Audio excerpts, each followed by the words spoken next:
Hello students, this is Vivek Srivastav sir, and today I am with you with the third part of your lesson 2. And in this discussion I am going to describe you the case study, the medieval cholas. Okay, what is the condition of medieval cholas? So beta, in the last two video we have seen about the condition of the early medieval scenes, and in the second video we are going to know that how the Mughals, it means the Muslim rulers, came to India, okay, in 1192, second war of Tehran. So beta, here to discuss the third video, let us start.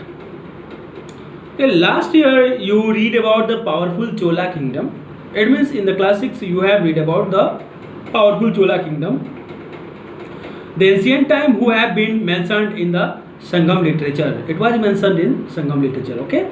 However, they have lost their powers and become subordinates of other kingdoms. बाद में उन्होंने अपनी शक्तियों को खो दिया और other kingdoms के वो सबऑर्डिनेट बन के रह गए, केवल उनके सबऑर्डिनेट बन के रह गए. ठीक है. Let us read how the Cholas came back to power during the early medieval period. इस समय हम ये जानने की कोशिश करेंगे कि उन्होंने अपने आप को कैसे बैकअप किया, कैसे अपने आप को फिर सुधारा और कैसे अर्ली मेडाइवल पीरियड में उन्होंने अपने आप को स्ट्रॉन्ग करके कम बैक किया. Okay.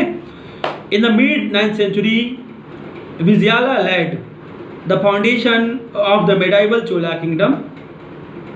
He belonged to the ancient chief family of Chola who had their capital at Urior and was the subordinate of the Pallava Kings. देखिए, पल्लव किंग्स के जो हैं सबऑर्डिनेट थे उरियर. ठीक है, एक संप्रदाय था, कैपिटल ऑफ उरियर. ठीक है ना. अब यहाँ से the person was named as Vijayalaya. इन्होंने जो है इस फाउंडेशन को फिर से लेड किया. ठीक है. He defeated Elango Muttaraiyar who was subordinate of the Pandya kings of Kanchipuram and took control of the Kaveri delta from him. उन्होंने पांड्या साम्राज्य के एलेंगो मुट्रियर को हराया. ठीक है. और उनके क्षेत्र को, कावेरी क्षेत्र के जो डेल्टा था उसको अपने कब्जे में ले लिया. He built the town of Tanjavur and temple of goddess निसुम्बुदिनी there. देखिए, उन्होंने जो है तंजौर को अपने कब्जे में लिया और उन्होंने जो है निसुम्बुदिनी एक मंदिर का निर्माण कराया. Okay. The Chola kings Rajaraja first Rajendra first carved out the large and mighty empire. Rajaraja first प्रथम और राजेंद्र प्रथम ने जो है लार्ज माइटी एम्पायर, बहुत बड़ा जो है साम्राज्य खड़ा किया. who is considered the most powerful Chola ruler. Rajaraja first को यानी राजराज प्रथम को चोल वंश का सबसे पावरफुल जो है राजा माना गया. ठीक है. Including the territories of Pandya and Pallava rulers. उन्होंने जो है 985 ईस्वी में अपने पड़ोस के जितने भी क्षेत्र थे सबको अपने कब्जे में ले लिया, चाहे वो पांड्या का हो चाहे वो पल्लव का हो, सबको अपने कब्जे में ले लिया. He also brought many changes in the administration of Chola empire. उन्होंने इसके साथ साथ चोल साम्राज्य में बहुत सारे प्रशासनिक परिवर्तन भी किए. His son Rajendra first won the territories of Ganga Valley with the help of powerful army and proclaimed himself as Gangaikonda or the conqueror of the Ganga. उनके पुत्र राज प्रथम के पुत्र राजेंद्र प्रथम ने गंगा वैली पे भी, यानी गंगा का जो तराई क्षेत्र था उसको भी अपने कब्जे में ले लिया और अपने को गंगाई कोंडा नाम से उपाधि धारण की. गंगाई कोंडा का मतलब होता है गंगा के ऊपर कब्जा करने वाला. He built a city of temple near Tanjavur and named it Gangai कोंडा चोलापुरम. उन्होंने एक मंदिर का निर्माण कराया जिसका नाम रखा गंगाई कोंडा चोलापुरम. ठीक है, तंजौर में. He raised a mighty navy. और उनके पास एक बहुत विशाल नेवी थी. That question came in examination many times, that who was the early medieval ruler who has a mighty navy, किसके पास बड़ी नेवी थी? That answer was Rajendra first. Okay, so he expanded the Chola Empire beyond the boundaries of some continent of the land of Sri Lanka and Southeast Asia. उन्होंने श्रीलंका तक अपने क्षेत्र को बढ़ाया और साउथ ईस्ट एशिया तक भी अपने क्षेत्र को बढ़ाया. Now the topic is the Chola temples and bronze sculptures, यानी कि जो चोल साम्राज्य था और उस समय जो है ब्रॉन्ज की जो मूर्तियाँ होती थी, मुखौटे बनते थे, उसके बारे में समझा जाएगा. The Cholas were great temple builders, जो चोल साम्राज्य के राजा थे वो लोग मंदिर बनाने में बहुत ही महान थे, यानी मंदिरों में बड़ा उनका ध्यान रहता था. They got great and magnificent temples build in the entire Tamil region. उन्होंने पूरे तमिल क्षेत्र में अच्छे अच्छे मंदिरों का निर्माण कराया, भव्य मंदिरों का निर्माण कराया. The Brihadeeswara temple of Thanjavur and Gangaikonda Cholapuram in Ariyalur district of Tamil Nadu are admired even today for excellent architecture and sculpture. देखिए, बृहदेश्वर का जो मंदिर है तंजावुर में और गंगाईकोंडा का जो चोलापुरम मंदिर है, ये आज के दिन में भी तमिलनाडु में एक बहुत ही भव्य मंदिर है, दर्शनीय स्थल है, और इसमें जो कलाकृतियाँ बनी हुई थी वो आज भी एक अद्भुत नमूने हैं. Lands were given to the temple as grants by the rulers and other wealthy peoples. जो जमीन मंदिरों को दान में दिए गए वो लैंड ग्रांट थे या अमीर लोगों की जमीनें थी. ठीक है. The produce of this land and donations made to the temple were used to maintain the temple and support the people who were employed in it. इस जमीन से जो उपज निकलती थी वो उस मंदिर में रहने वाले लोगों के खाने की चीज़ों में प्रयोग होती थी और मंदिर के विकास में प्रयोग होती थी. ठीक है. Such as priest, garland markets, जैसे वहाँ पे पुजारी है, गार्लैंड मार्केट है, स्वीपर है, म्यूजिशियन है, जो भी हैं उनके लिए वो चीज़ें प्रयोग होती थी. Okay. The temple premises were often used for holding social gathering and religious ceremonies. जो टेम्पल था, मंदिर था, वो सोशल गैदरिंग यानी कोई भी सामाजिक कार्य होने के लिए जगह थी वो, और रिलीजियस सेरेमनीज और धार्मिक कार्य भी उस मंदिर के माध्यम से हुआ करते थे. The meeting of village assembly were hold were also held the temple mandap or the hall. ठीक है. जो गांव की मीटिंग हुआ करती थी वो भी मंदिर के मंडप में यानी कि मंदिर के हॉल में हुआ करती थी. ठीक है. All priest imparted education in the temple courtyard. और मंदिर प्रांगण में ही बच्चों को शिक्षा दी जाती थी.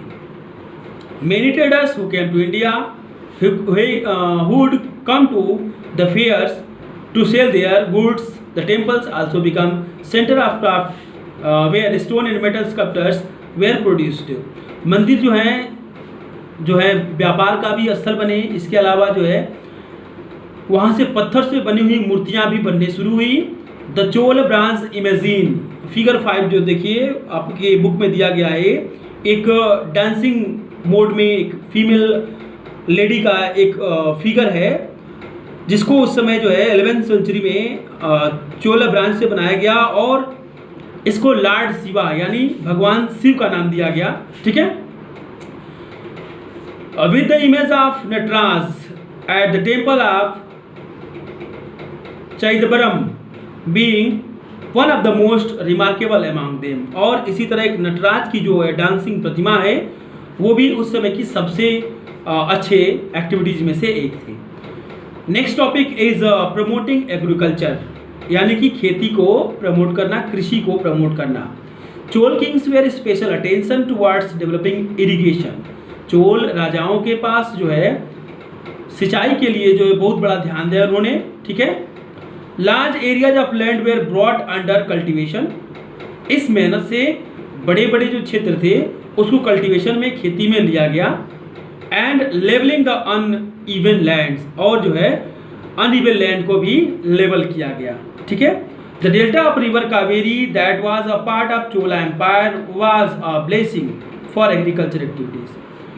रिवर कावेरी, कावेरी नदी का जो जमीन था वो जो है एग्रीकल्चर के लिए ब्लेसिंग था, आशीर्वाद था. Its fertile soil increased the yield of crops, यानी खेती की जो उपज थी, अनाज थे, वो बहुत ज़्यादा होते थे यहाँ पे. ठीक है. So students, now come to the last point of the chapter, that is the Chola administration, यानी कि उनका जो एडमिनिस्ट्रेशन था वो कैसा था. तो Chola empire was divided into provinces called mandalams. वो क्षेत्र में बटे, प्रदेश में बटे हुए थे जिनको मंडल कहा गया. ठीक है. Each mandalam was further divided into a number of district that is known as valanadus. ठीक है.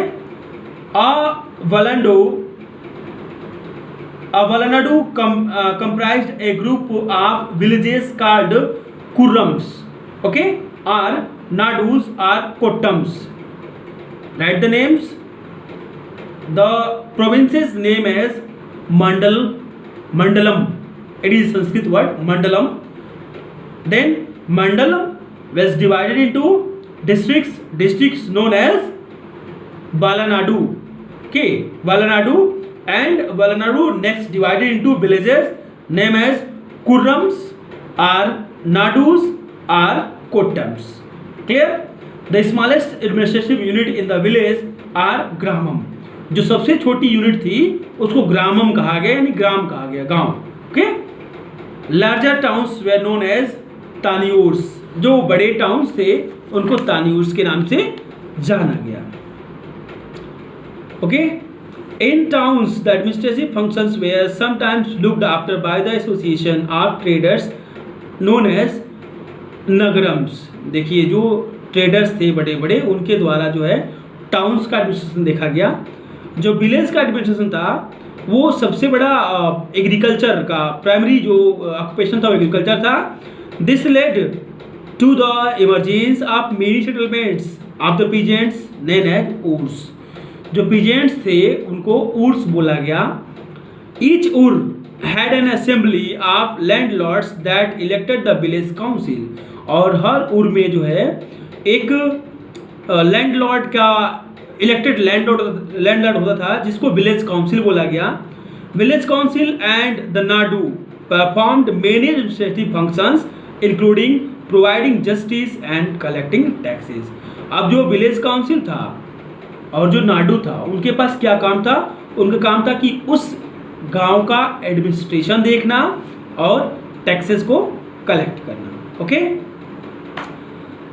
So students, that is all for your chapter number 2. I hope you all have collected the datas derived by me, and now you all have to do the exercises from all 3 videos. Let's try 1, let's try 2, let's try 3, and now at least in the last let's try 4 also. Okay, then you all have to complete the chapters. If you are facing any kind of problem, then you can call me or give me reply in my WhatsApp group. Okay. So we will meet next for geographical classes. So that's all for today. Thanks for watching the video.